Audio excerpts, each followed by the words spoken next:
Gina, hi and welcome to the podcast. Thanks so much for coming on. Thank you so much for having me. Very welcome. So to kick us off, would you mind telling us a little bit about you and your career journey so far? Yeah, so I originated from the Northeast and started doing events at the School of Engineering at Newcastle Uni. Oh, nice. And then I decided I wanted a little bit more education, having been and worked in a university.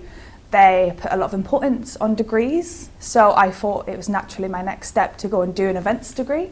So I kind of found the events degree that I loved, which was the University of Greenwich, and packed up and moved all the way down to London, which is like 450 miles away, which seemed a lot less daunting at the time. Yeah, definitely. What made you pick Greenwich? So I think it was the fact that they had a lot of corporate events rather than some universities. They have more festival-based event programs. So for me, it was like more of the corporate event modules and the marketing modules that they had that really kind of made me choose them. And also I had the points. Nice. So I actually failed my A-levels. So they gave me an interview, and so James Kennell, who was the program leader at the time, was like, yeah, you can come, you've got loads of event experience, we'd love to have you, which was a refreshing take to what I was used to with Newcastle being, such a high grade kind of environment. And then during my placement year, I found a placement year at Mash Media, who I'm still currently with. And I'm now the marketing manager for Exhibition News, but I will soon be the marketing manager for International Convex. Amazing. Well, huge congrats on the new role. Thank you. That's very exciting. I know you're gonna... Not so an exclusive, nobody knows yet. Yeah, brand new exclusive, exactly. So, and when do you start that role? So I'm actually doing both roles for the next month. I'm not going to kind of leave Yen without a marketer until we find one. But from the 1st of November, I'll be Convex solely. Cool. So a nice busy month for you. Yes. Coming up. Amazing. Good stuff. So that's super interesting that from quite right at the beginning of your career in events, you knew that you wanted to specialise in corporate events. What was it about that was kind of pulling you in? I think it's the stability that being in a corporate environment lends itself to, that I absolutely love. It's definitely more exciting than people think. People always think that the most exciting things is festivals, but they're only kind of a certain number of months that they kind of go on, and it's quite cyclical kind of industry, whereas B2B events, I kind of came in straight away and absolutely loved it, so I kind of didn't want to kind of tempt fate with that. And also I like camping, but not that much. Definitely. Yeah, nice. So I guess, would you have any advice for younger people that are looking to get into the events industry? Yeah, definitely volunteering. You can find out which kind of industry events you want to go to through associations. So I found out about Convex and volunteered at Convex 2020. Nice. So obviously that was kind of my first and last volunteering opportunity before COVID hit. And then that also led me in when I did have a placement year and the World Open backed up to do a placement year with them. So that's kind of how I got in from that. Okay, cool. And tell me a little bit about what it's like studying an events course at university, because you're the first person on this events podcast that works in events that is actually qualified to study in events, which I find fascinating. So what does that course look like? I mean, the first year is definitely kind of figuring out what you want to do. There's a lot of kind of just talking about mice industry, the whole mice industry, and about all the different types, and basic kind of logistics and operations and Gantt charts, and even an exam in the corporate strategic event management. So it's kind of like, so you kind of have to go through all the kind of motions of doing a corporate event, and like, what would a conference look like for this many people, and what would a conference look like, or an incentive event for this many people. And it's all about that in the first year. And then second year, you kind of delve into event marketing. We also kind of did tourism. And then by the third year, we did more specific. So we did like venue sales and marketing. So you'd find out if a venue had like a specific floor plan we would have to calculate like the amount of revenue they would have to use to make profit and, you know, actually make that venue viable from that development. Yeah, amazing. Which is a lot more maths than I thought it was going to be. Yeah, sounds super intense. Yeah, and then, you know, the exams were kind of all about, we'd get a brief for like an agency would, and we'd have to figure out what that brief would look like for, you know, an incentive event for 40 people to Canada for 4 days. And we'd have to give all the like the URLs and all the analysis behind it and why we've chosen that, because it would build team building and, you know, it's an impactful event that for next year it would inspire other people to come. Yep. And yeah, so it's that and a lot of guest lectures. We were very grateful to have, you know, the likes of Laurie Hoinks and Shane Hannon and Luke Brown all come as guest lecturers. And shared their kind of experience in events. We had BASIS, which is the British Association for Sustainability in Sport. We do a lot of site visits, so we got to go around like Wimbledon, which is the exciting part, the Savoy, very lovely venues that all kind of gave us access to their venues. And yeah, because they're trying to recruit us as well, so it's kind of like a nice kind of way to kind of network with them. Incredible. Wow, that sounds fantastic. So it sounds like a really exciting journey into the industry. Now you've been at MASH for a couple of years now and doing lots of exciting bits. What is it that you love most about working in events? Oof, a lot. I do love that it is a routine, but it's different every time. So like whatever event you're working on, it seems to be the similar process. You go through the logistics, you go through the marketing, you go through the sales, you go through the inspiration so that your attendees are inspired by the event, and then you have to do it all again but completely differently for the next one. And I quite like that routine, but also I like the way that I can be creative in every way completely differently. Yeah. Oh, amazing. That sounds incredible, and I can testify to that as someone that's worked closely with you for a couple of years, that energy and passion absolutely comes through. So that's why I was keen to ask. But yeah, I mean, most people say the people, and it's true. The people are great, but I think when you're actually in the job for like a career, I think it's definitely something to kind of figure out about, is like that routine and that how it works if you're working on it. Well, it's fascinating you said routine. I wasn't expecting that, because from an outside point of view, it seems like there's so much going on and so many different moving parts that there couldn't possibly be a routine.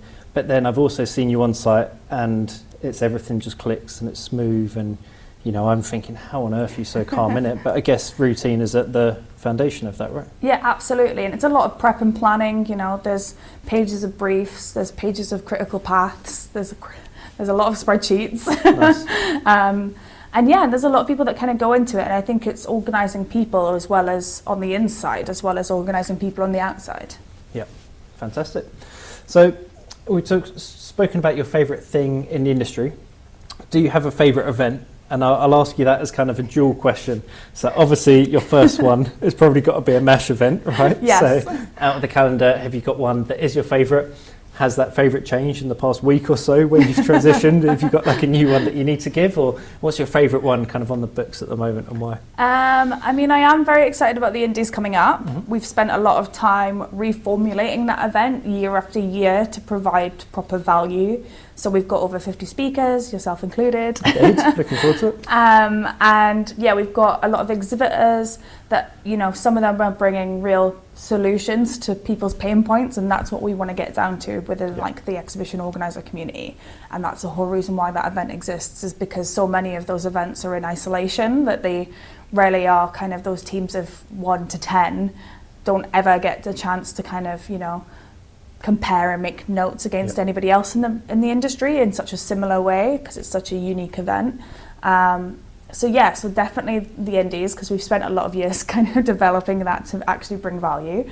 And then I think obviously Complex has definitely been a favourite, being one of the first ones I've ever kind of volunteered at and really made an impact.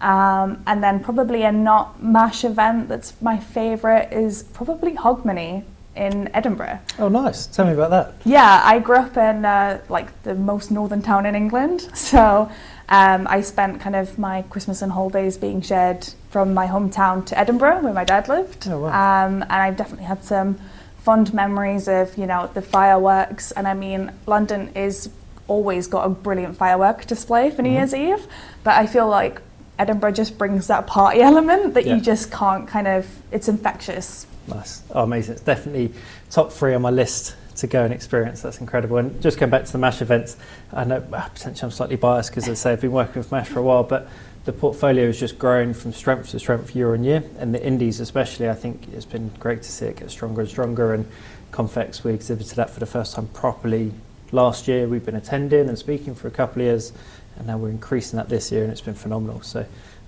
yeah, that's a brilliant collection of events. Another thought I had around kind of the wider events industry that'd be good to pick your brains on is there anything that you'd like to see change in the industry? Is there anything that we should be working towards a little bit more, or things that you're passionate about from your point of view as well, coming into the industry as the kind of that new generation coming through with the new ideas and new approaches? Are there things that you'd like to see done a little bit differently? Yeah, I definitely, like, a hill I would die on is the access to like new talent, and I think what Reach is doing, which is like the scholarship at Manchester Metropolitan, is giving access to BAME students and supporting them through the event degree that they have, and being able to kind of support students coming in, and then also the Power of Events, like they've got a student but younger students, like 16 to 18 to younger, like high school age. They've got a program going at the minute to also get events into school as a career option. Like, I find it really ironic that I organised my year 11 prom, but then thought I would want to go into politics. like I can see you as a politician. I mean, what I was thinking, I didn't know wonder I failed my A-levels. I like doing politics, economics and maths, and it's like, no, that was clearly not the right choice for me. But if I'd known about events as a career opportunity when I was like 14, 15, 16, I would have run at it. So I think that kind of the next generation is going to be coming in with a lot of ideas, and I think a lot of the reports that are coming out about Gen Z, about Gen Alpha, we need to be paying attention to, because in 2025, like 40% of the workforce is going to be Gen Z, which I'm on the cusp. So I was born in 97, so I'm just on the cusp of like millennial Gen Z. But I think that we kind of need to be paying attention not only from an audience point of view, but from an employer point of view and culture point of view.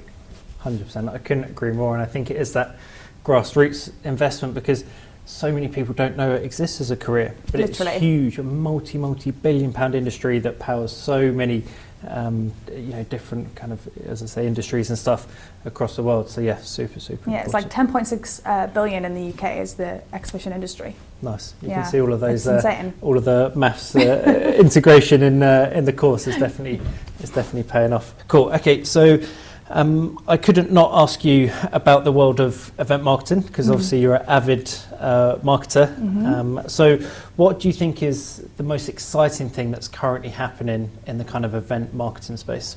I definitely think the rise of social. Like, yes, everybody talks about Instagram and TikTok, but I think LinkedIn is so slept on in the B2B marketing space.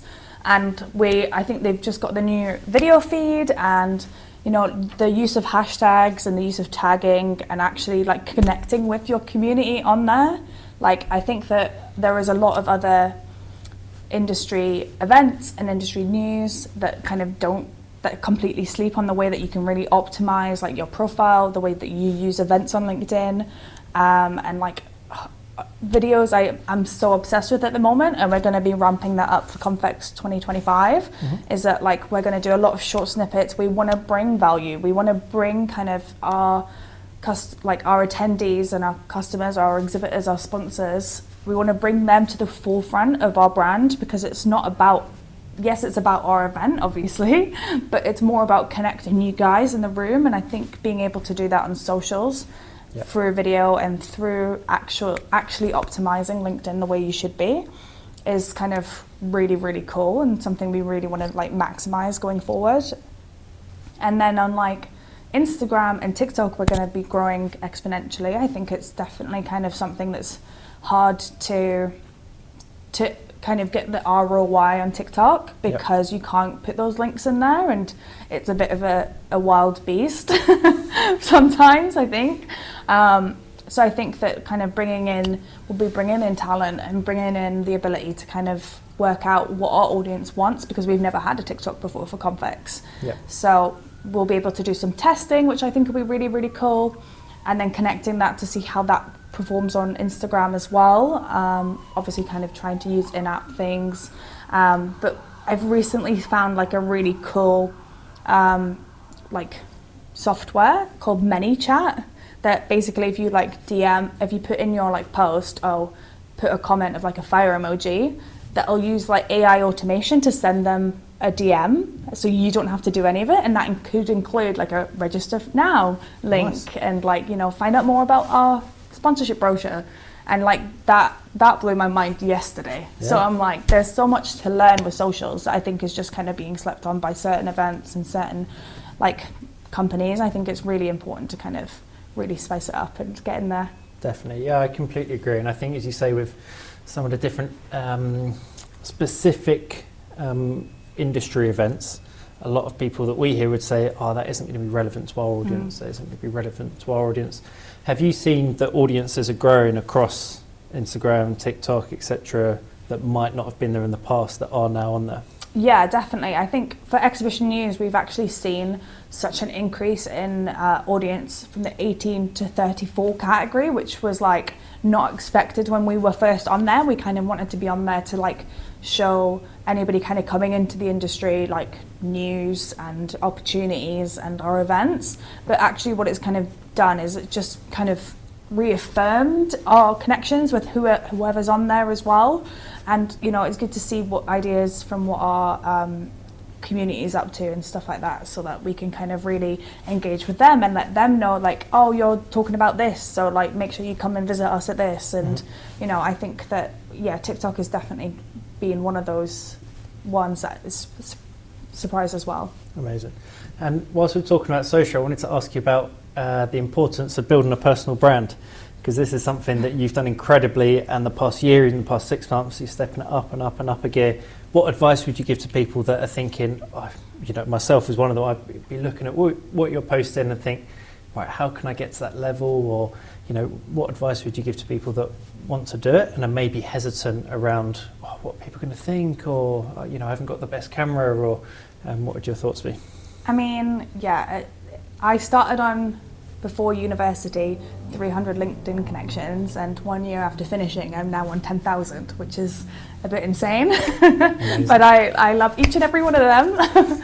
And I think that it's important because, you know, you want to assert yourself as a leader in your industry. You don't want to be seen as somebody that's just kind of passive about things. I think that is frequently within our industry when you're talking about things, and when you see certain events and speakers, they're a bit passive, they're all agreeing with each other. And I think that LinkedIn is a great way for you to kind of just be like, well, you know, this is coming up on socials, you should be doing this, you know, kind of putting yourself as an industry leader. But then I think that in terms of the barriers to your own thought processes, which I get all the time, is, you know, you have to be cringe to grow. And it's like, it's a tough one to get across to your boss sometimes. But I definitely think that, you know, people think that you should be trying new things, and that comfort zone is always one step away. But there are certain things that make it a little bit easier. So like starting small by like sharing industry news and, you know, sharing your own event. Yes, everybody's proud of their own event, but like, tell me something more. Yeah, definitely. Yeah, and I think that, you know, certain things have definitely worked. I mean, when I first started out in my second year, I kind of did a post after getting a lot of rejections from my placement opportunities, being like, you can't try to charge us our time for our placement year is 13 grand a year. It's just a bit obscene in this day and time. And I think that kind of got a little bit of traction, and that's kind of when people started to reach out to me to be like, oh, actually, I totally agree, you know, students' time is worth something. And I think that seemed like quite a wild concept after COVID. Yep. And I think that, you know, little things like that, and a lot of like, I did a lot of kind of reposting, thanking my guest lecturers. You know, they're very important people quite often, and they've given their time. The least I can do is show my appreciation. Yeah. Well, amazing. I think you're even understanding yourself a little bit there to nail that kind of level of social strategy right from the beginning is amazing. And I think that's one of our favourite quotes that's come out from the podcast so far is you've got to be cringe to grow. That's amazing, and definitely something that I think also within event marketing, I don't know how you find it, but we're always talking to our clients around the use of influencers, but not in the way that it might be a big star or something. It could be your event director, or it could be the people that are working on it, or it could be your guest speakers. Is this something you've been able to tap into a little bit and start to get those kind of micro-influencers to create content as well in that similar style to how you've built your personal brand for the events you're working on as well? Yeah, absolutely. And I think that the biggest success that we've had in terms of growing exhibition news over the past 3 years has definitely been the use of like 2 automations within that I use socially, which is like Ingo, which is like I create a group for every single like stakeholder group that I have within an event. They will get a personalized Ingo saying I'm speaking at, or I'm an exhibitor, or I'm a sponsor, and like that, sharing that with their personal network has also kind of been able to grow a lot of the events and utilize their networks for our advantage. Yep. In a way that it doesn't seem kind of too cringe that they don't want to do it. And then also we use shout out all the time, which is like where you can send them a templated video and they just kind of do the video, answer the questions, and then you get a complete video back that you can just put straight out on socials, which has definitely kind of helped in terms of getting the volume of like social videos out, which has kind of worked really well, especially with Convex. Asking speakers to kind of, you know, share about their session and the importance of like, you know, I want you in my audience, my network, I want my network to be in the audience and get them there. I think just a video is obviously kind of with the times, but also kind of brings in kind of them, that like face-to-face trust element that quite often events themselves bring. Yeah, I agree. And I think there's some really useful takeaways in there for other people watching that, you know, can go and use some of those platforms. In particular, the shout out one, I think it's been incredible that you've kind of implemented in the campaigns. I actually need to film mine later on today, so I'll make sure I need to get that done. Whilst we're talking about marketing tech, are there any other platforms that you find really useful or you'd like to kind of shout out a little bit more that other people can utilise as well? Yeah, I use Octopost all the time. Every single time I've been in like I did the AO marketing roundtables and I talked about Octopost and everybody's jaw dropped. So it's a social scheduler for all 5 of the platforms, and you can use it on LinkedIn and tag actual people, which is quite rare because of the APIs that they have. And they've got TikTok as well, so you can use TikTok and auto schedule on TikTok, which is also quite hard to get. Definitely. And I was in a group, a meeting with the TikTok engineering team, and they're working on improving the functionality of that as we speak, so that would be brilliant.